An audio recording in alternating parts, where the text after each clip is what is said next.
Nel nostro programma, di questa programmazione che abbiamo aperto, che durerà fino al 2027, abbiamo previsto questa nuova iniziativa importantissima nel territorio che prevede un premio insediamento alle nuove attività che aprono all'interno dei comuni aderenti ai Galli Alta Marca, che sono 22 comuni.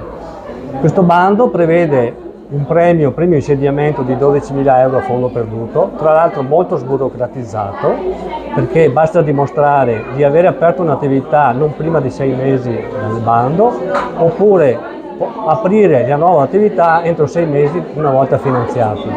Sono regole molto semplici, non serve dimostrare beni di spesa, ma solo questo quanto ho dichiarato. Siamo molto soddisfatti perché abbiamo avuto un'adesione molto importante, sono arrivate 75 domande ben distribuite nel territorio. Di queste 75 domande sono state finanziate 58, ammesse e finanziate. Abbiamo ammesso nuovi fondi perché non ci bastavano, proprio perché ci crediamo molto, e quindi abbiamo recuperato delle somme di avanzo in altri bandi, spostate in questo bando proprio per finanziarle tutte. Crediamo che sia un grande evento nel territorio perché 58 nuove attività che aprono, tra l'altro attività molto diversificate e molto importanti, che danno risposte al territorio che ha bisogno.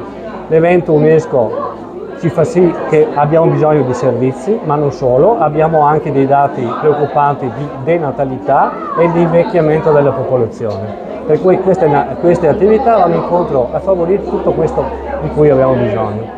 Abbiamo una richiesta di attività innovative molto diversificata che va da quella di oggi, e poi devo dire fare i complimenti a Monica che si ha avuto il coraggio di intraprendere questa attività che riguarda la sartoria e l'abbigliamento, ma abbiamo anche richieste di apertura di gelaterie piuttosto che bar e ristoranti, ma anche attività alla cura della persona, di meccanica o addirittura 2 gallerie d'arte.